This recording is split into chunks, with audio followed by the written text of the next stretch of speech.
Bismillahirrahmanirrahim. Assalamualaikum warahmatullahi wabarakatuh. Alhamdulillahi ala ihsani wa syukrunahu ala taufiqihi wa amtinani. Asyhadu an la ilaha illallah wahdahu la syarika la ta'ziman li sya'ni wa asyhadu anna Muhammadan abduhu wa rasuluhu da'iyan ila radwanih.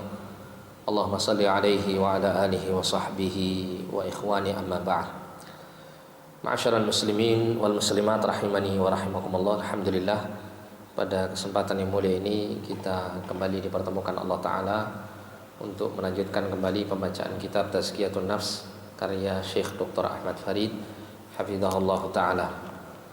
Kali ini kita memasuki pembahasan mengenai ad-du'a, ya, berdoa. Mudah-mudahan Allah Subhanahu wa Ta'ala menjadikan kita semuanya sebagai hamba yang semakin dekat dengannya, semakin dikokohkan imannya, dan semakin istiqomah di atas jalan yang lurus, yang mudah-mudahan kelak kita diwafatkan bersama dengan golongan ahlul jannah dan dijauhkan dari golongan ahlul nar. Amin ya rabbal alamin.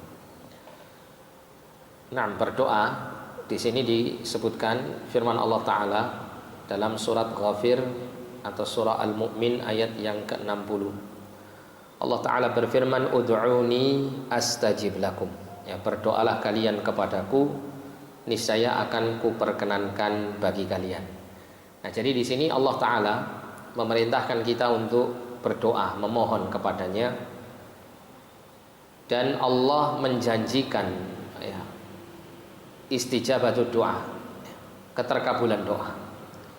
Dan keterkabulan doa ini, Pak, ini adalah bukan sesuai dengan kehendak kita, tapi sesuai dengan kehendak Allah Ta'ala.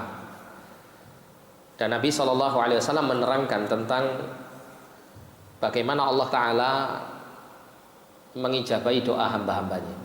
Nabi pernah mengatakan, ma min muslimin yad'u bida'watin laisa fihi ithmun wala qati'atu rahmin illa a'tahu Allahu biha ihda thalath. Tidak ada seorang muslim pun yang berdoa kepada Allah Ta'ala yang mana dalam doa itu dia tidak meminta sesuatu yang berkaitan dengan pemutusan silaturahim, ya, dia tidak berdoa, misalnya, ya, contoh, dia tidak mohon kepada Allah, ya Allah, ya, buat bapak saya cepat mati misalnya supaya warisannya segera turun ke saya. Nah, ini tidak seperti itu permintaannya, ya, karena ini masih permintaan yang mengandung pemutusan silaturahim.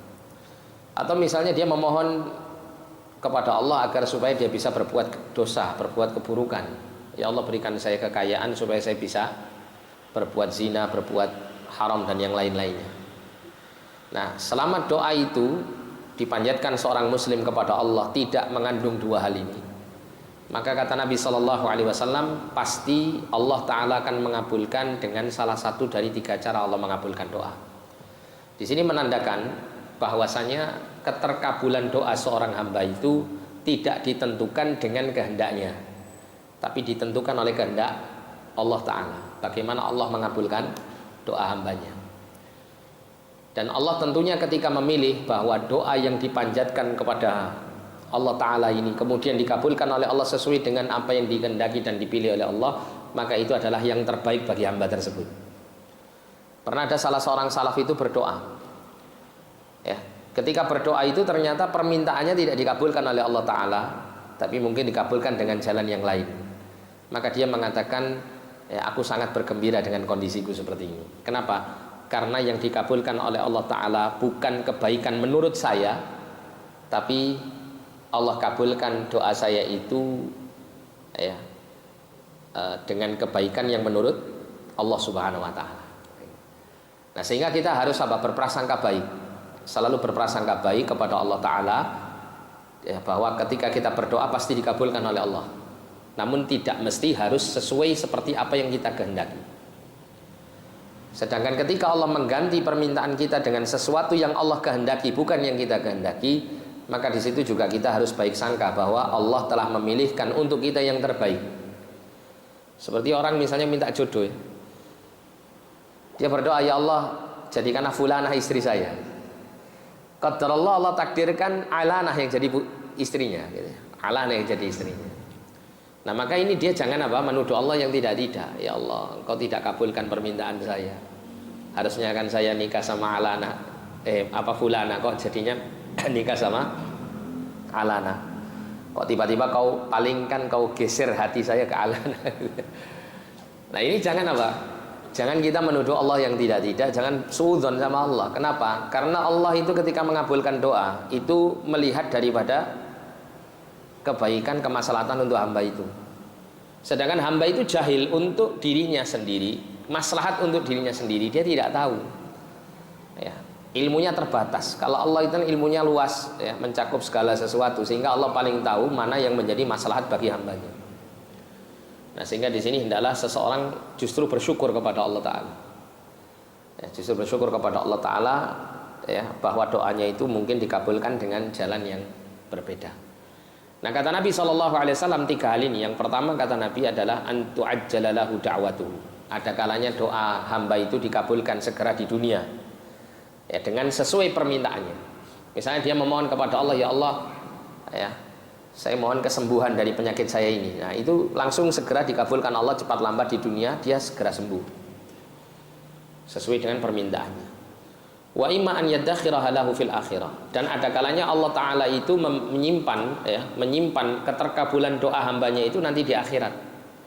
Karena Allah melihat bahwa kalau dikabulkan di dunia, ya, mungkin tidak akan menjadi maslahat bagi dia, tidak akan menjadi kebaikan, ya, bagi kehidupannya.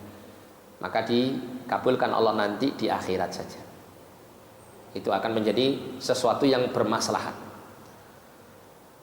Kemudian yang ketiga, wa imma an yasrifa minasu'i mithlah. Atau Allah mengabulkan doa seorang hamba itu dengan cara Allah memalingkan keburukan yang sebanding dengan doanya itu dari seorang hamba tersebut.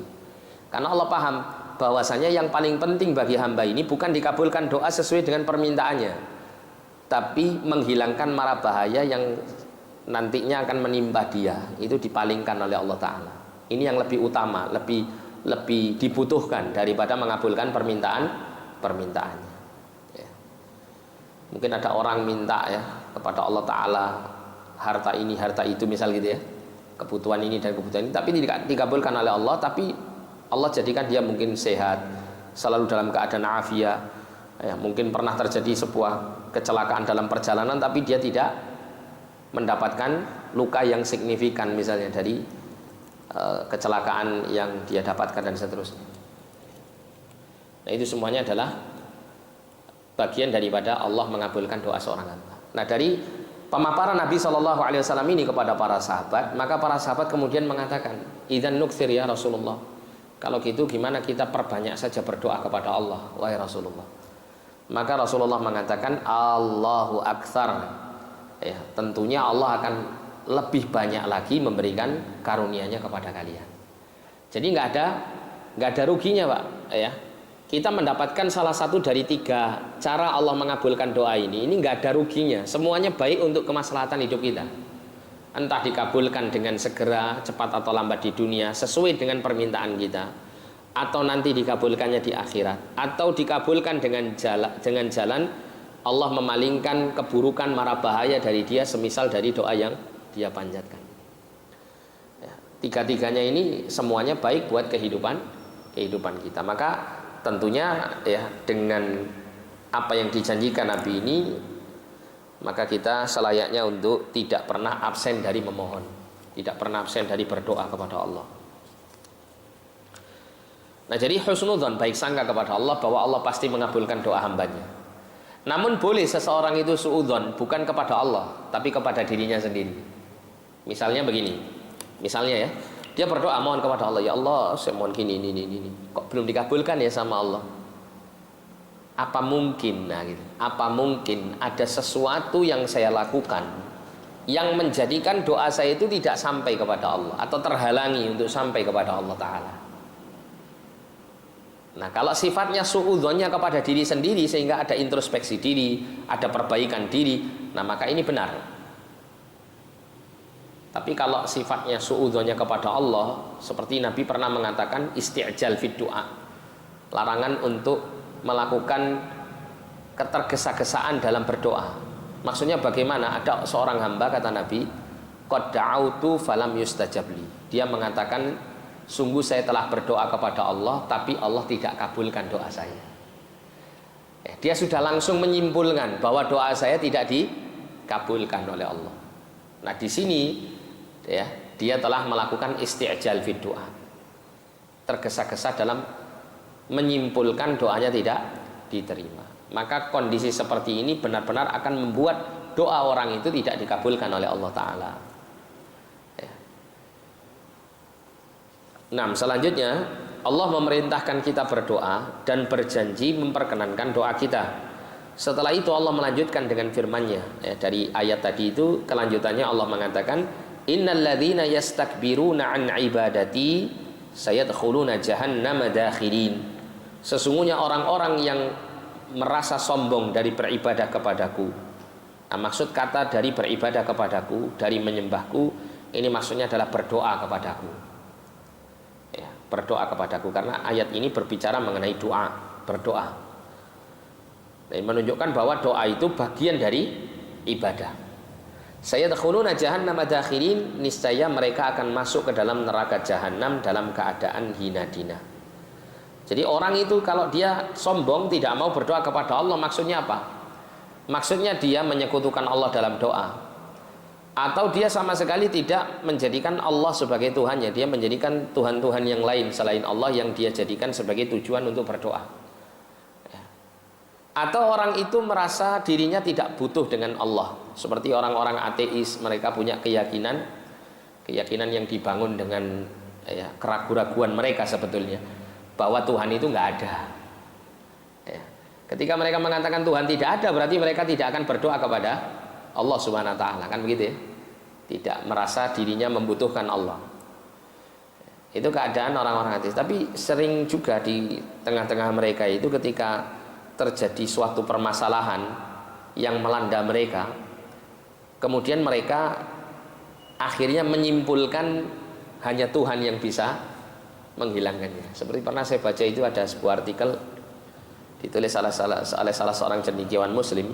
Karena itu dia berada di Inggris, dan kala itu ada salah satu gunung di dataran Eropa yang dekat dengan negeri Inggris ini, itu meledak, Pak. Apa namanya? Meletus, meletus, mengeluarkan asap tebal di langit, asap vulkanis yang tebal, yang kemudian mengganggu perjalanan udara. Nah, maka kemudian pesawat semuanya tidak bisa berangkat. Nah, kala itu si cendekiawan Muslim Indonesia ini bertanya kepada orang-orang di airport, yang mana dia tahu bahwa kondisi di Inggris itu banyak orang-orang itu yang sudah tidak lagi percaya dengan agama dan Tuhan. Mereka banyak memilih jalur ateisme daripada apa? Bertuhan atau beragama. Namun ya alhamdulillah juga di Inggris juga mulai juga berkembang dakwah Islam. Banyak orang-orang yang masuk Islam di Inggris. Tapi banyak juga yang tidak mau beragama dan tidak mau bertuhan. Nah, tapi ternyata apa? Ketika ditanyakan kepada mereka-mereka yang di airport itu, banyak yang menjawab bahwa hanya Tuhan saja yang tahu kapan musibah ini selesai. Artinya apa? Artinya manusia itu sudah tertanam kuat di dalam dirinya, ada fitrah meyakini Tuhan. Sehingga kala dia itu mendapati sesuatu yang tidak mereka sanggupi untuk mereka pikul, itu pasti mereka akan butuh yang namanya Tuhan. Meskipun dengan konsep-konsep mereka, kadang-kadang mereka mengatakan gini konsepnya itu, konsep ateis itu ya, bahwa Tuhan itu hakikatnya adalah sebuah khayalan yang muncul dari ketidakberdayaan seseorang dalam menghadapi suatu masalah. Maka dia pasti membutuhkan sesuatu yang bisa dijadikan sebagai sandaran untuk membuat dia semakin kuat dan semakin tegar dalam menghadapi masalahnya tersebut. Nah, maka muncullah yang namanya khayalan Tuhan ini. Khayalan Tuhan, bahwasanya di alam ini ada sebuah sosok yang memiliki kekuatan yang tidak terbatas, yang bisa menjadi sandaran bagi tiap-tiap orang dalam menghadapi masalahnya. Tapi itu hanya menurut mereka hanya sekedar penyandaran yang untuk membuat mereka termotivasi supaya mereka tidak putus asa dalam menghadapi masalah. Buktinya apa? Buktinya mereka menghadapi masalah itu dengan solusi yang mereka pikirkan sendiri, menurut mereka begitu. dengan solusi-solusi yang mereka usahakan sendiri, yang menunjukkan bahwa kalau memang ada Tuhan, maka Tuhan langsung akan memberikan solusinya dengan jalan yang ajaib. Tapi ternyata tidak demikian. Nah itu pemikiran orang-orang ateis ya, sehingga mereka pun juga menganggap bahwa Tuhan itu ada tapi sekedar hayalan ya. Namun hakikatnya seseorang itu tidak akan pernah lepas dari fitrah bertuhan gitu ya.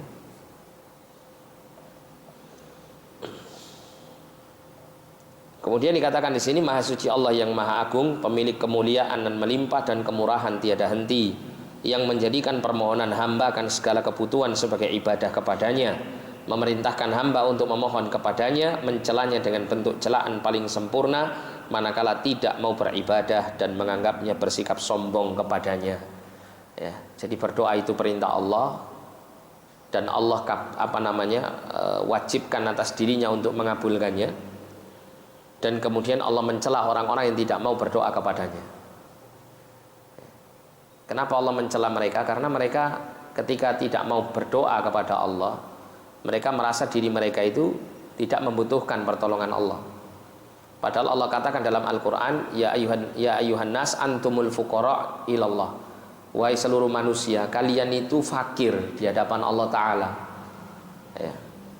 Jadi hakikatnya engkau itu bisa memenuhi segala apa yang menjadi hajat keperluanmu. Itu hakikatnya Allah yang memberikannya, Allah yang memenuhinya.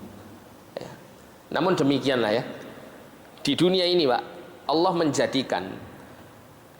menjadikan seluruh kebutuhan manusia tercukupi itu dengan jalan yang sangat halus, yang membuat manusia tidak merasa bahwa itu semuanya adalah pengaturan dari Allah Ta'ala. Kenapa? Karena di situ ada nilai ujiannya. Kalau misalnya seseorang itu hidup seperti di dalam surga, di dunia ini ya, ketika dia menginginkan, aku ingin makan ini, tiba-tiba langsung Allah sediakan makanan itu di hadapannya sesuai dengan apa yang diharapkan, tanpa ada proses apapun ya. Maka tiap-tiap manusia pasti percaya dengan Allah Ta'ala. Tiap-tiap manusia pasti akan yakin kepada Allah Ta'ala dan pasti mau beribadah kepada Allah. Kenapa? Karena Allah langsung menunjukkan kuasanya di hadapan tiap-tiap manusia dengan jalan yang di luar proses-proses yang dilalui. Tapi Allah menciptakan makanan untuk menjadi makanan kita itu melalui jalan yang tidak semacam ini ya. Contoh misalnya kita makan Pak ya, misalnya makanan yang biasa kita makan, nasi, kemudian ada lauknya, ada sayurnya dan seterusnya. Kita makan, kita langsung makan begitu saja kan gitu ya. Padahal kalau kita mau sedikit saja merenung, luar biasa Allah itu menghadirkan makanan ini.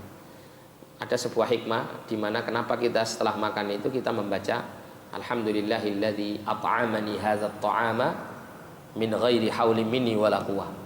Segala puji bagi Allah yang telah memberikan aku makan ya, dengan makanan ini,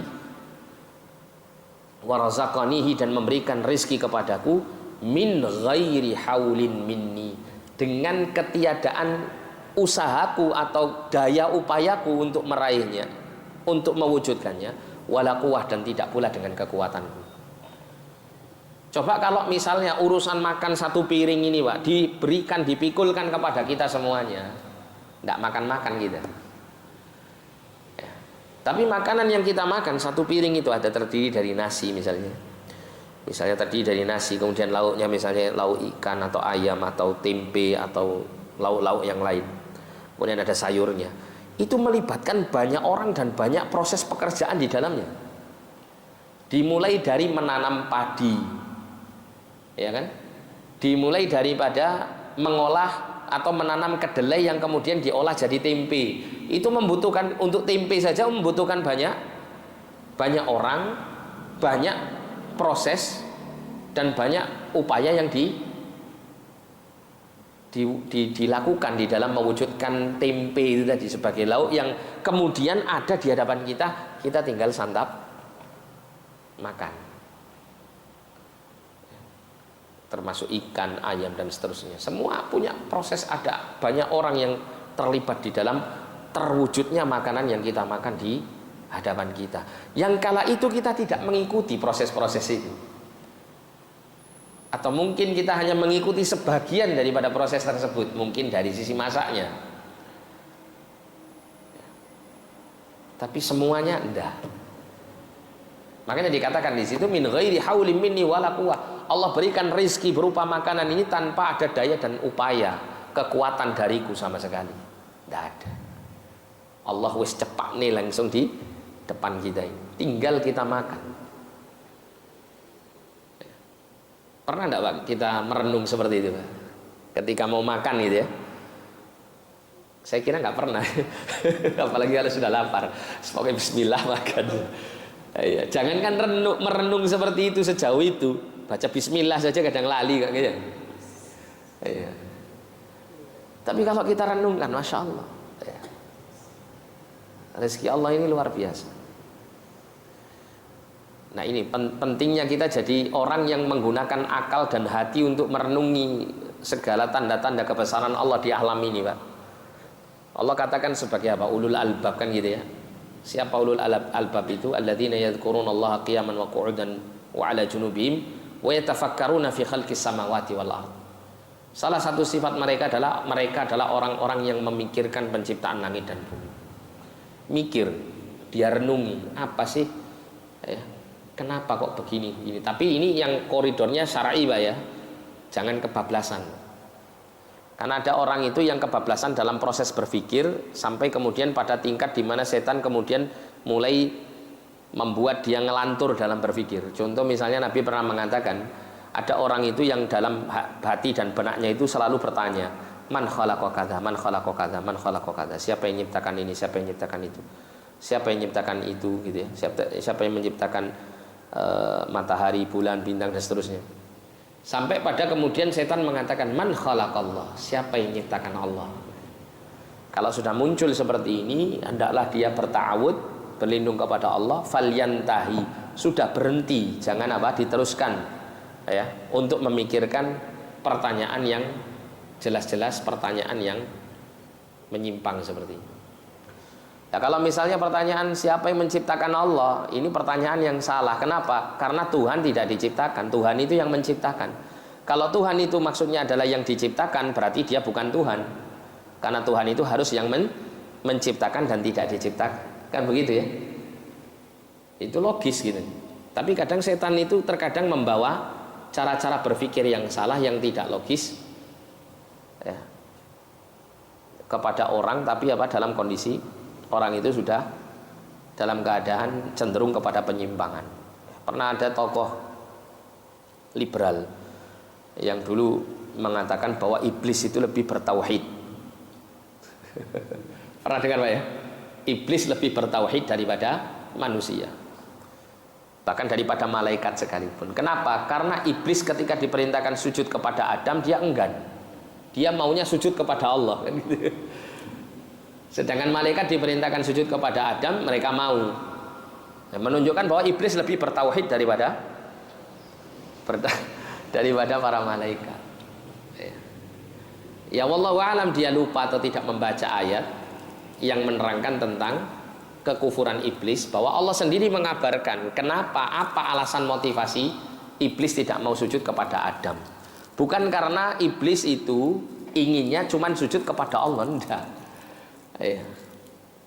Kata Allah Ta'ala apa? Wa idh qala rabbuka lil malaikati isjudu li adama fasajadu illa iblis aba wastakbara wa kana minal kafirin. Allah ceritakan iblis tidak mau sujud kepada Adam, alasannya adalah dia enggan tidak mau menjalankan perintah Allah, padahal Allah yang perintahkan gitu ya. Wastakbara, dan dia merasa sombong, dia merasa lebih baik daripada Adam. Wa kana minal kafirin, dan pada akhirnya dia termasuk golongan orang yang kafir, yang berpaling ingkar kepada Allah Ta'ala. Nah tapi karena orang itu sudah cara berpikirnya sudah dibalik sama setan, akhirnya ya jadinya seperti itu ya, jadi terbalik. Nah kita lanjutkan di sini. Abu Hurairah meriwayatkan bahwa Nabi bersabda, siapa tidak meminta kepada Allah maka Allah akan marah kepadanya. Man lam yas'alillah yaghdab alaih. Ya, berbeda dengan makhluk ya. Kalau makhluk atau manusia mungkin sekali dua kali diminta itu masih suka memberi. Tapi kalau sudah berkali-kali, ya mereka akan marah. Dan itu wajar, Pak. Kenapa? Karena manusia itu tidak memiliki kesempurnaan. Dia membutuhkan apa yang diminta oleh manusia yang lain. Misalnya ada orang lain minta kepada dia harta atau makanan, sedangkan dirinya sendiri juga butuh itu harta atau makanan itu, kan begitu? Sehingga kalau dimintai terus menerus, maka tentu akan mengurangi apa yang menjadi kebutuhan dia terhadap itu. Dia akan marah jelas karena ada ketidaksempurnaan di dalam hal ini. Tapi kalau Allah Ta'ala maha sempurna, justru kalau Allah tidak diminta, itu malah menganggap, ya, orang itu menganggap Allah itu dengan anggapan yang jelek, kan begitu ya, atau meremehkan kedudukan Allah Ta'ala. Allah memiliki segala-galanya kok nggak diminta, kan aneh seperti ini. Orang lain ya yang memiliki sesuatu yang dia butuhkan tapi terbatas gitu ya, itu dia sangat jadikan harapan, tumpuan untuk meminta.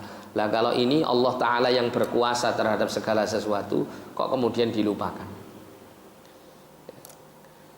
Maka ketiadaan seseorang meminta kepada Allah itu menandakan ketiadaan ya dirinya itu di dalam mengagungkan Allah Ta'ala. Dikatakan di sini indah sekali bait-bait syair gubahan seorang pujangga berikut. Jangan pernah meminta suatu keperluan pada manusia, mintalah kepada zat yang pintu-pintunya tiada terhalang. Allah akan marah jika engkau tidak memohon padanya, sementara manusia marah ketika engkau minta kepadanya. Allah berfirman dalam Quran surah An-Naml ayat 62, amma yujibul muttarra idza da'ahu wa yakshifus su'a wa yaj'alukum khulafa'al ard a ilahum ma'allah qalilan ma tadhakkarun. Bukankah dia Allah yang memperkenankan doa orang yang dalam kesulitan apabila dia berdoa kepadanya, dan menghilangkan kesusahan dan menjadikan kamu manusia sebagai khalifah, pemimpin di bumi? Apakah di samping Allah ada Tuhan yang lain? Sedikit sekali nikmat Allah yang kamu ingat. Ya, jadi ini Allah mengingatkan kepada orang-orang kafir, orang-orang musyrikin ketika mereka memohon kepada selain Allah, sedangkan Allah lah yang memberikan segala sesuatunya kepadanya, termasuk juga yang mampu untuk memperkenankan segala permintaan orang yang dalam kesulitan ketika dia meminta pertolongan bantuan kepadanya, dan menghilangkan segala keburukan yang menimpanya. Ya.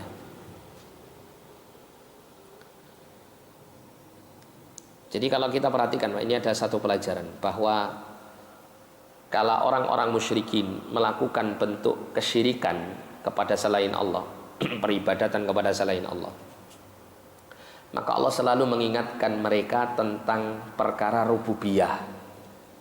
Perkara rububiyah. Apa rububiyah itu? Rububiyah itu adalah semua perbuatan Allah yang dilakukan kepada makhluknya, seperti menciptakan, mengatur, menghidupkan, mematikan, mengabulkan doa, memberikan rezeki, ya, memuliakan, menghinakan, memberikan kekayaan, dan membuat kesengsaraan seseorang. Ya. Dan Allah menjelaskan tentang apa? Kekuasaan Allah Ta'ala yang mutlak kepada seluruh makhluknya. Itu selalu diingatkan oleh Allah kepada orang-orang musyrikin yang menyembah kepada selain Allah. Kenapa?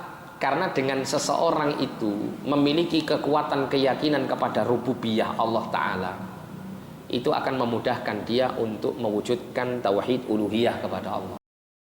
Ya, karena istilah para ulama itu tauhid rububiyah itu sebagai sesuatu yang melazimkan orang itu untuk mewujudkan ibadah hanya kepada Allah. Jadi orang-orang musyrikin ketika mereka menyembah kepada Tuhan-Tuhan selain Allah, di situ ada pengurangan kepada keyakinannya terhadap tauhid rububiyah. Meskipun mungkin orang itu masih ada keyakinan rububiyahnya kepada Allah, tapi ketika menyekutukan Allah dalam beribadah, berarti itu pasti ada yang tidak beres atau ada kekurangan kualitas dalam tauhid rububiyahnya kepada Allah. Kenapa? Karena Allah selalu mengingatkan kesyirikan-kesyirikan yang dilakukan oleh mereka itu kepada Tuhan-Tuhan selain Allah itu. Selalu Allah ingatkan tentang apa? Rububiyah Allah Ta'ala kepada mereka. Siapa yang menciptakan kamu? Siapa yang menciptakan langit dan bumi? Kalian pasti mengatakan Allah, tapi kenapa kok kamu nggak mau menyembah Allah Ta'ala? Kok nyembah yang lain atau bersama yang lain? Nah itu selalu apa? Dijadikan hujjah oleh Allah Ta'ala untuk mengingatkan mereka atas kesalahan mereka dalam menyekutukan Allah dengan sesuatu yang lain dalam beribadah. Wa idza sa'alaka 'ibadi 'anni fa inni qarib. Ya, Allah berfirman dalam Quran surah Al-Baqarah ayat 186. Dan ketika hamba-hambaku memohon kepadamu, dan ketika hamba-hambaku bertanya kepadamu tentang diriku, fa inni qarib, maka sesungguhnya aku adalah dekat. Ujibu da'wata da'i idza da'ani. Aku mengabulkan permintaan orang yang berdoa ketika dia berdoa kepadaku. Falyastajibu li wal yu'minu bi la'allahum yarshudun.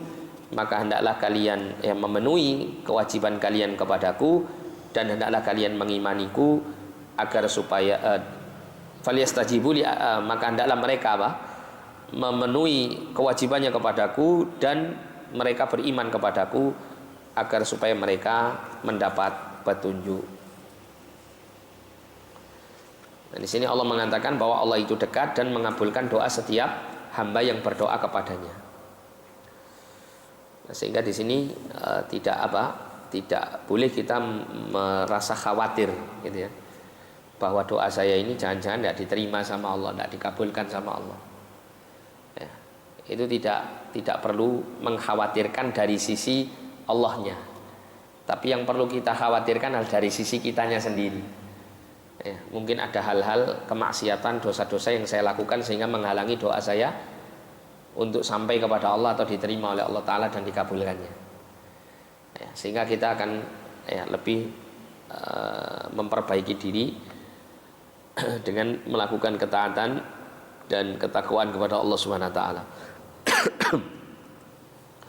Kemudian Rasulullah SAW mengatakan ad-du'a huwal ibadah, doa adalah ibadah. Setelah itu beliau membaca ud'uni astajib lakum, berdoalah kalian, niscaya aku akan kabulkan untuk kalian. Innal ladzina yastakbiruna an ibadati sayadkhuluna jahannama dakhirin. Sesungguhnya orang yang sombong tidak mau berdoa kepadaku, maka dia akan masuk ke dalam neraka jahanam dalam keadaan terhina. Kemudian penulis mengatakan doa itu pasti dikabulkan berdasarkan keumuman ayat-ayat dan hadis-hadis di atas, dengan catatan jika syarat-syarat sah doa itu terpenuhi. Rasulullah SAW bersabda, sungguh Allah Maha Pemalu, Maha Mulia.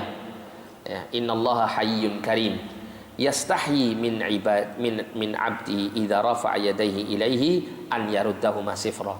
Kata Nabi SAW, sesungguhnya Allah itu pemalu dan maha mulia.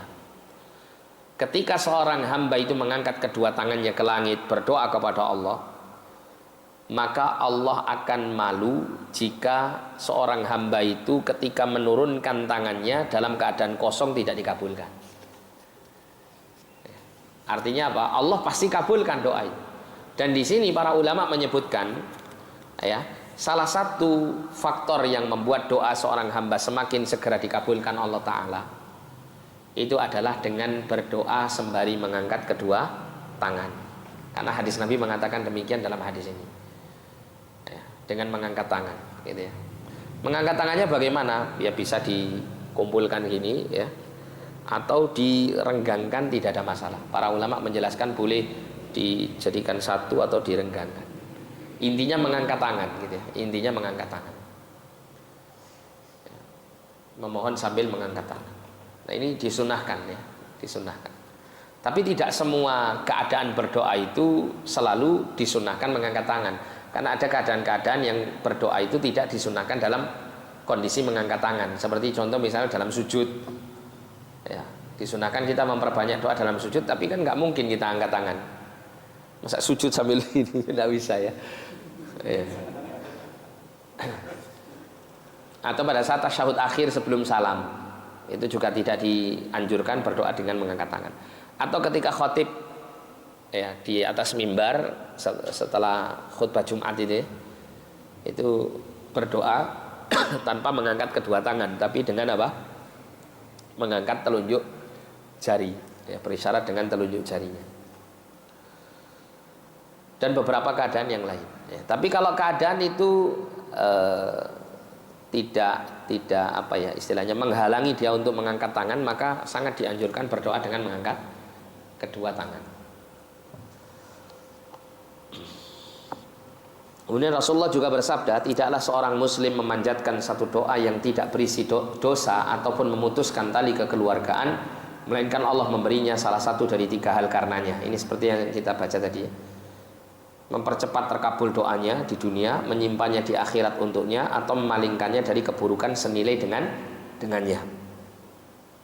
Nah, ada sebuah keterangan dari Umar bin Khattab radhiyallahu anhu. Ini perkataan beliau yang cukup bagus ya. Aku ma'ahmilu ya, aku tidak memikirkan terkabulnya doa, tetapi aku memikirkan doa ya. Saya tidak perlu untuk terlalu memikirkan doa saya dikabulkan atau tidak. Tapi yang paling saya perhatikan ya, atau yang paling saya pentingkan di sini itu adalah bagaimana saya bisa berdoa. Bagaimana saya bisa berdoa. Itu maksud dari perkataan Umar bin Khattab. Karena siapa yang diberi ilham untuk berdoa, berarti pengkabulannya menyertainya. Kalau Anda Pak ditakdirkan Allah kemudian berdoa minta sesuatu, hajat dunia akhirat, berarti Allah berharap Anda akan mendapatkan apa yang Anda minta. Minta apa saja gitu. Termasuk minta ta'adud juga. Ada orang itu Masya Allah Pak, saking takutnya ya masalah ini ya, sampai berdoa saja nggak berani. Ya, sampai minta saja nggak berani, doa ngangkat nggak berani, saking ya, takutnya dengan gambaran itu. Nah, maksud saya itu ya, berdoa. Pernah saya itu waktu dulu ya, waktu umroh dulu itu pernah ini Pak. Kan saya pernah bawa jamaah gitu ya. Di tengah jalan itu lucu. Jadi ada suami istri itu guyonan ya. Si istri ini ya nggak guyon sebetulnya, serius dia. Saya itu khawatir Ustaz, suami saya itu berdoa minta bisa nikah lagi. Saya bilang gini, ya sudah kalau gitu kuat-kuatan berdoa saja ya. Suaminya berdoa minta nikah lagi, istrinya berdoa mudah-mudahan suamiku tidak menikah lagi. Kuat-kuatan doa saja, mana yang paling kuat dikabulkan sama Allah. Ya. Tapi intinya orang itu kalau sudah ditakdirkan Allah berdoa, berarti apa? Cepat lambat pasti dikabulkan. Asal tidak ragu-ragu Pak. Kan ada orang ragu-ragu ya. Ketika dia bingung, minta apa enggak ya sama Allah ya. Jaluk apa ora iki ya masalahnya. Akhirnya gak apa-apa jaluk, tapi mintanya itu masih ragu-ragu dalam hatinya. Antara ya Allah kabulkan atau ya Allah jangan dikabulkan gitu ya. Jadi bingung. Ya. Terutama minta poin yang kita bahas tadi itu. Itu kan gitu, kadang kurang yakin gitu, kurang yakin. Ya, kalau dikabulkan ya opo, kalau gak dikabulkan ya opo kan gitu ya. Jadi punya gambaran-gambaran yang aneh-aneh.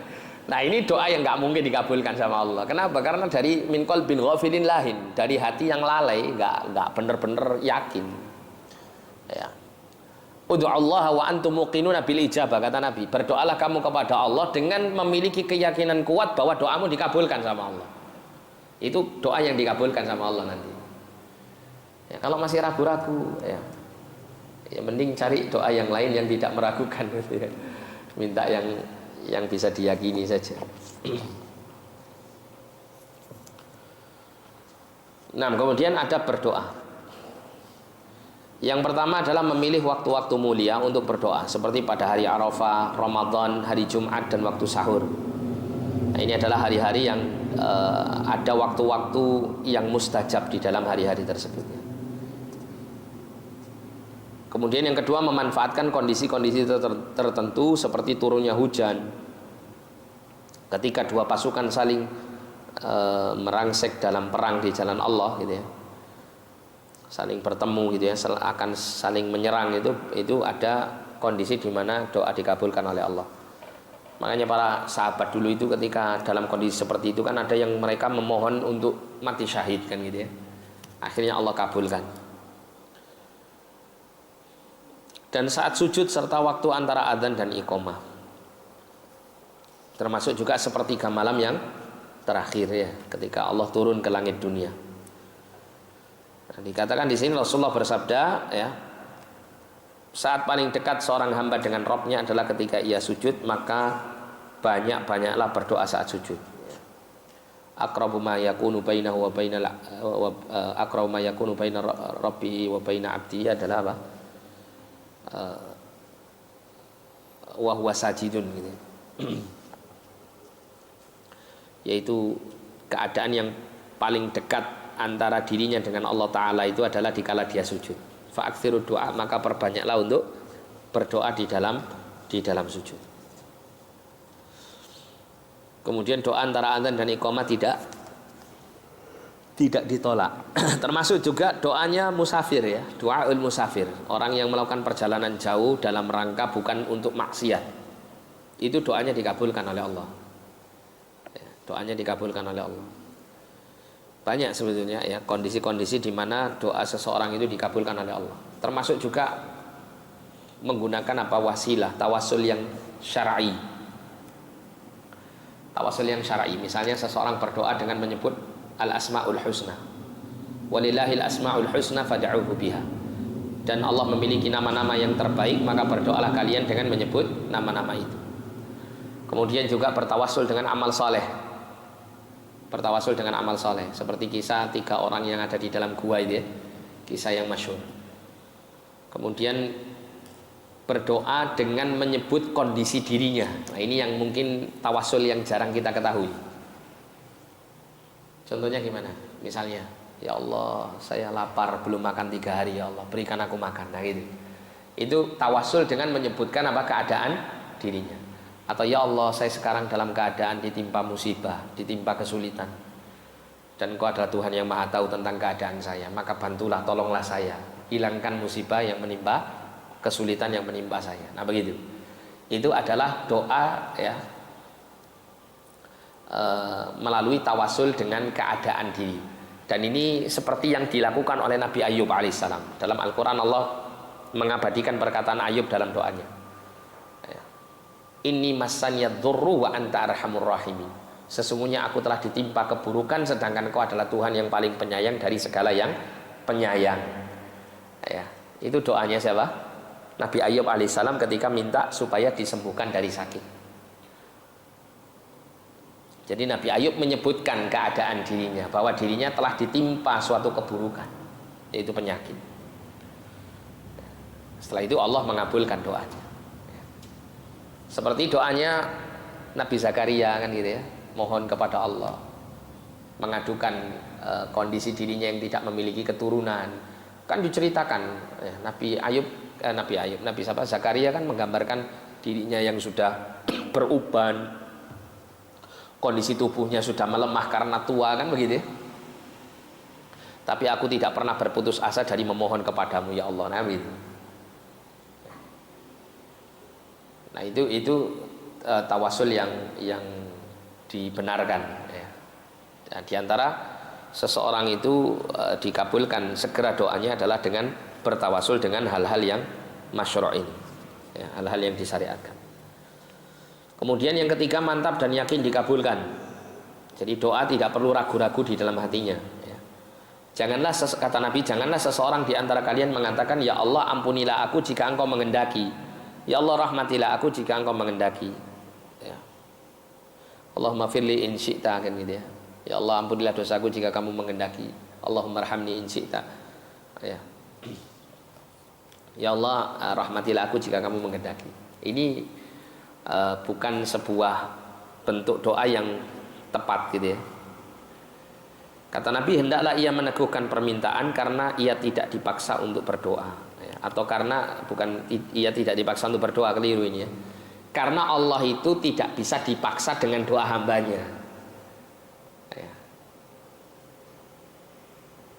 Jadi ketika seseorang itu mohon, kan gini Pak, ya, kenapa kok orang itu mengatakan begini, ya Allah, ampunilah dosaku jika Engkau berkenan.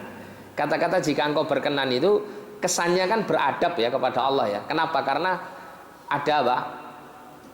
Ada dalam hatinya itu prasangka bahwa kalau kita memohon kepada Allah dengan lafadz yang jelas, lafadz yang tegas, ya Allah, ampunilah dosa-dosaku, misalnya gitu, ya, berarti seakan-akan kita ini memaksa Allah untuk mengampuni dosa kita, kan begitu. Nah itu diluruskan sama Nabi. Ini keliru ini Pak, ini lafadznya keliru ini ya, kalimat terjemahannya ini. Karena ia tidak dipaksa untuk berdoa, ini keliru. Karena Allah itu tidak dipaksa dengan berdoa, dengan doanya seorang hamba ya, ini keliru. Ini lafadz Arabnya tidak begini.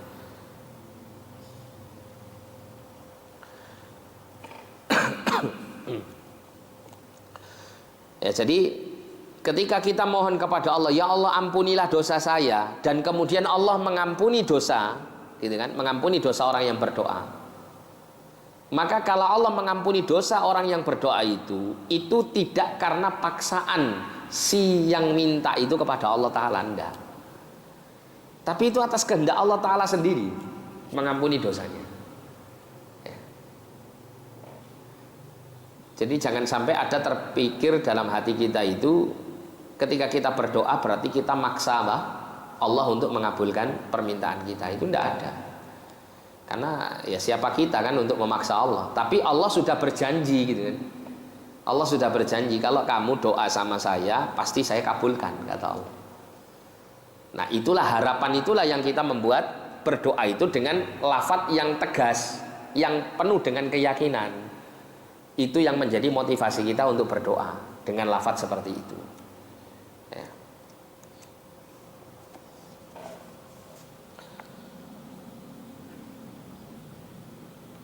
Kemudian yang keempat, bersuci menghadap kiblat dan mengulang doa sebanyak 3 kali seperti disebutkan dalam hadis riwayat Muslim. Ini diantara adab-adabnya, tapi ini enggak mesti Pak ya. Artinya kalau memang kondisinya tidak memungkinkan untuk bersuci, tidak memungkinkan untuk menghadap kiblat, paling tidak ini mengulang doa sebanyak 3 kali. Mengulang doa sebanyak 3 kali, yang menunjukkan bahwa pengulangan doa itu adalah menunjukkan apa?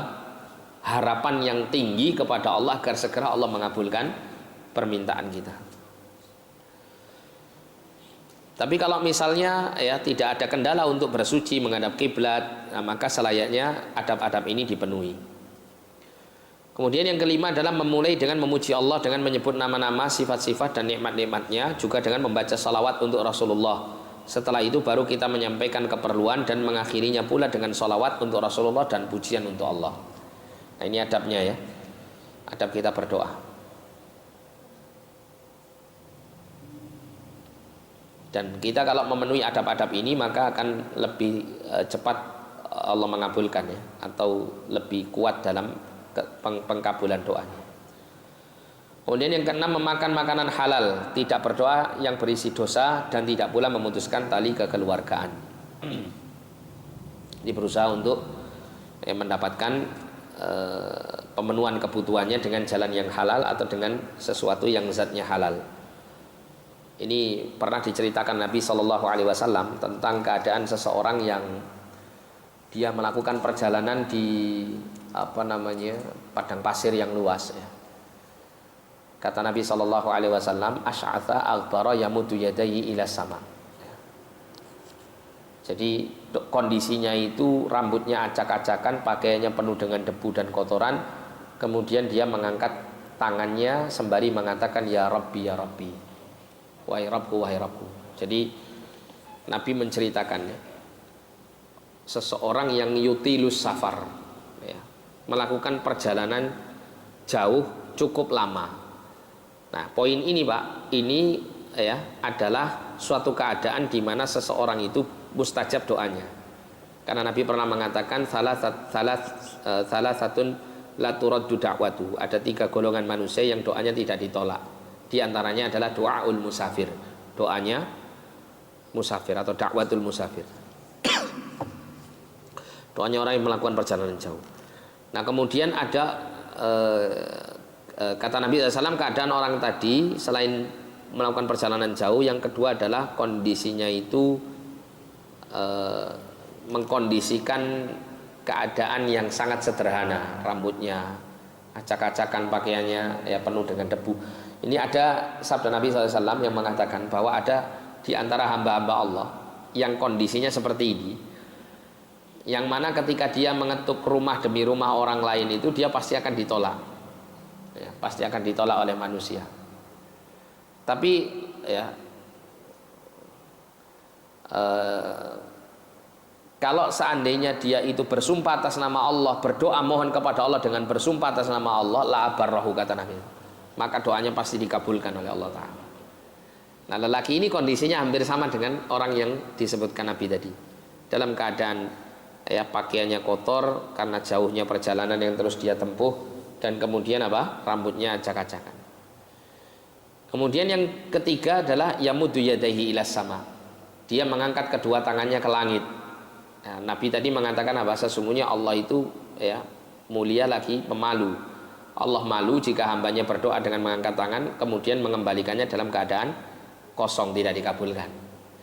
Kemudian mengatakan ya Rabbi ya Rabbi. Kata Rabb itu ya itu salah satu isim min asma'illah, salah satu nama Allah Ta'ala, yang siapa yang berdoa dengan menyebut nama Allah maka akan dikabulkan. Ya, jadi dia telah menggabungkan 4 keadaan yang membuat orang tersebut selayaknya doanya segera dikabulkan Allah Ta'ala. Tapi ternyata apa? Ada sesuatu yang menghalangi sehingga doanya tidak dikabulkan. Kata Nabi SAW ya, wa mat'amuhu haram wa mashrabuhu haram wa malbasuhu haram wa ghudhiya bil haram fa anna yustajabu lidzalik.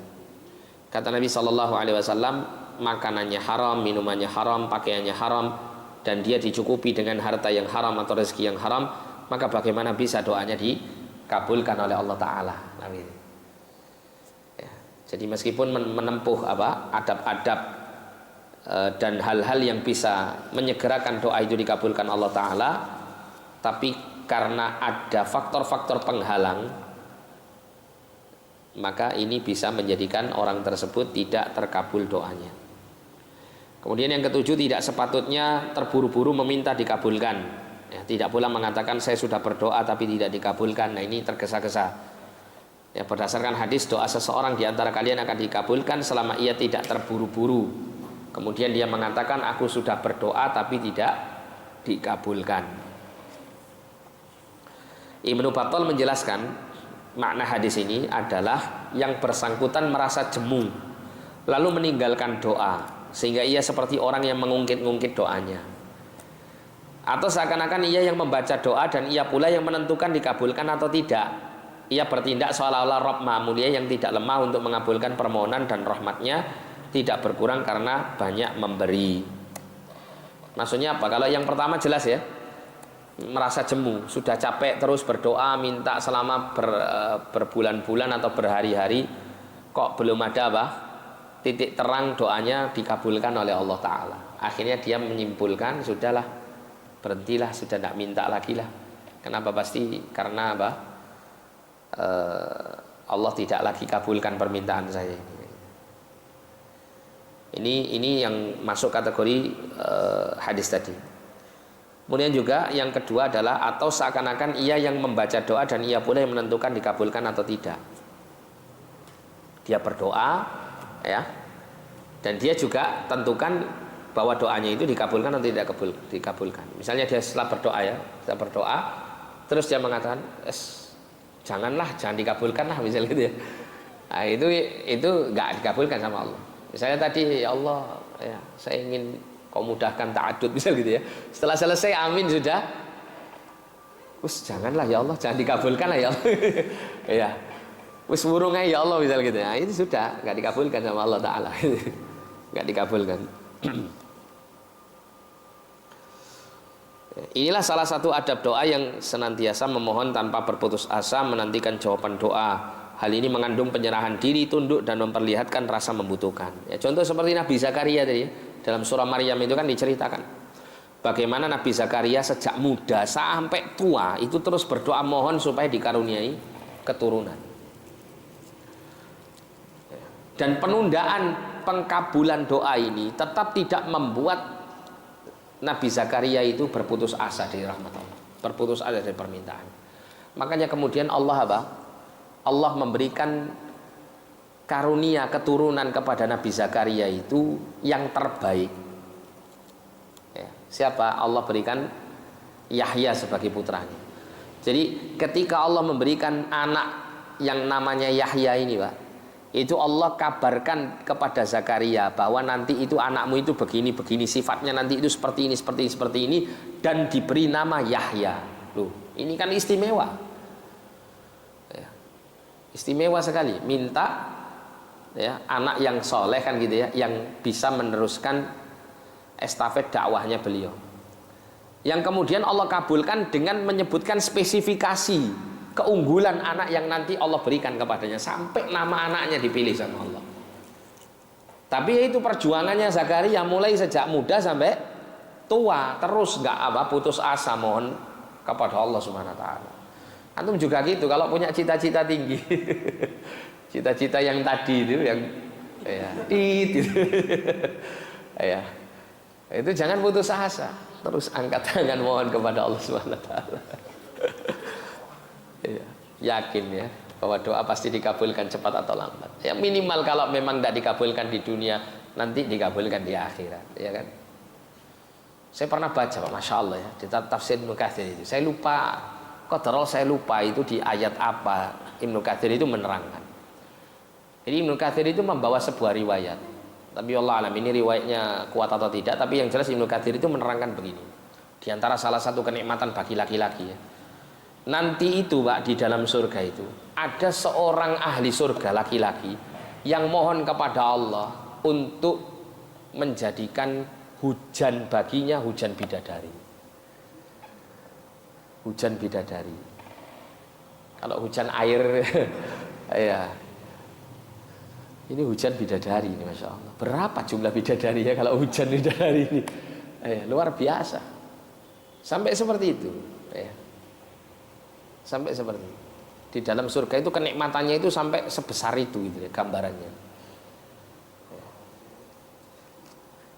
Ini hiburan bagi yang tidak mampu di dunia, nanti insya Allah diberikan di akhirat ya. Nah, insya Allah untuk sholawat kepada Nabi, insya Allah kita akan baca pada pertemuan yang akan datang billahi ta'ala. Sebelum ditutup mungkin ada yang mau disampaikan. Iya, Bu.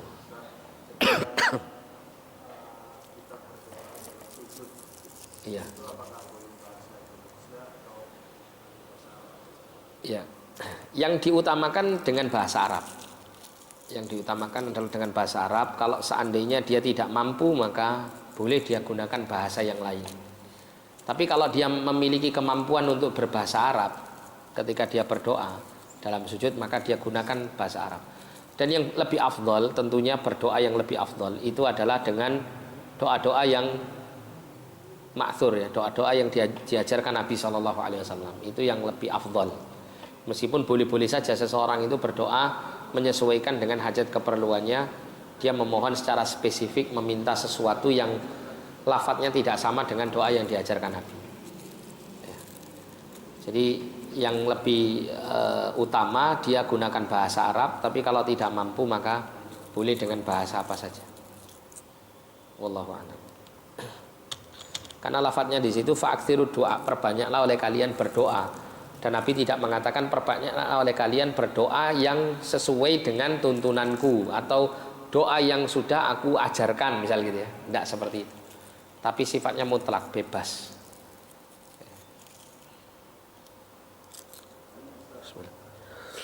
Nih. Sambat kepada Allah di pikiran atau tidak dikatakan atau dalam hati termasuk doa kepada Allah. Sambat. Iya. Sambat itu ada dua ya. Mengeluh ya. Jadi kalau mengeluh yang dimaksud itu adalah didasari oleh tidak ridho, tidak suka dengan takdir yang ditetapkan kepada dia atas sesuatu yang tidak disukainya tersebut, maka ini haram, tidak boleh. Mazmum, tercela. Contoh misalnya, dia sambat di hadapan Allah itu karena sakitnya, misalnya sakit. Ya Allah, kok sampean ngeki kula sakit kados ngeten. Nah, gitu ya. Kan itu juga sambat kan ya? Sambat. Tapi sambatnya itu tujuannya untuk tidak mengungkapkan ketidaksukaan terhadap takdir Allah Ta'ala yang Allah berikan kepadanya. Nah, maka ini mazmum, tercela, tidak boleh, haram. Tapi kalau maksud sambat di sini adalah seperti yang saya sebutkan tadi, dia berdoa minta kepada Allah sembari menyebutkan kondisi dirinya gitu ya. Dia mengeluh itu maksudnya adalah mengabarkan kondisi yang tidak dia sukai yang menimpa dirinya itu untuk supaya Allah menghilangkannya. Nah, maka ini dibolehkan. Ya, selama sifatnya bukan didasari oleh ketidaksukaan terhadap takdir yang Allah tentukan terhadapnya. Ya. Dikisahkan tentang kisahnya Nabi Ayub tadi itu, Pak. Nabi Ayub itu ketika dikasih sakit, ketika ditimpa berbagai macam musibah, itu kan ketika dirasakan oleh beliau sekitar berapa tahun ya? Beberapa tahun lah gitu ya, saya lupa. Istrinya kan langsung mengingatkan kepada Ayub ya, atau meminta kepada Ayub itu untuk langsung minta saja, mohon saja kepada Allah supaya Allah segera mengabulkan mengobati penyakitnya dan menghilangkan musibah yang menimpanya. Tapi Nabi Ayub kemudian mengatakan kepada istrinya, ya, sungguh aku merasa malu kepada Allah. Allah sudah memberikan kita kenikmatan sekian tahun gitu ya, sedangkan sekian tahun lebih sedikit gitu ya, daripada kenikmatan yang sudah Allah berikan itu, saya merasakan ujian ini. Saya lupa 17 tahun dengan 7 tahun atau berapa gitu ya. Berapa? 18 tahun, diuji 18 tahun. Ya, dengan kenikmatan yang dirasakan selama berapa tahun? 70 tahun ya. Saya lupa, pokoknya seperti itu. Sehingga Nabi Ayub merasa malu untuk berdoa kan gitu ya. Merasa malu sampai pada akhirnya kemudian ya yang namanya manusia diuji ya mungkin cepat lambat ya tidak sanggup ya. Tapi itu Masya Allah sudah sekian tahun ya, cukup lama Nabi Ayub mampu untuk menahan deritanya gitu.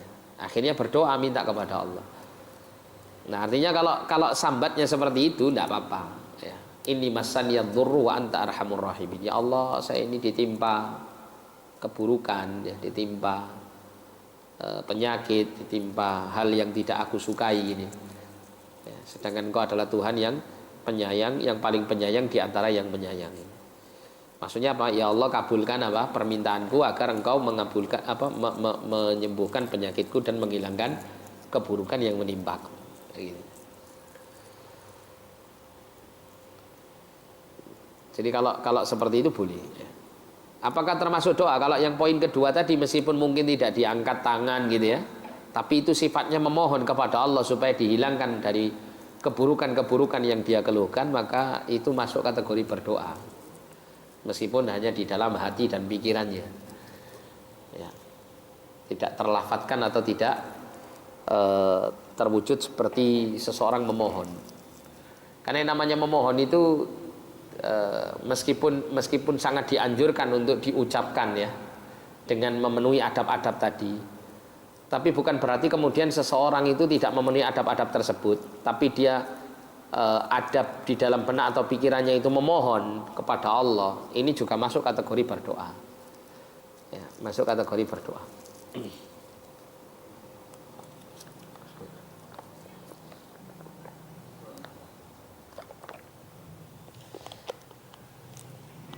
Kita tutup saja Pak ya, dan nanti kalau ada pertanyaan kita lanjut setelah ditutup. Nah, jazakumullah khairan barakallahu fikum. Kita tutup dengan doa kafaratul majelis. Subhanakallahumma bihamdika asyhadu an la ilaha illa anta astaghfiruka wa atubu ilaik.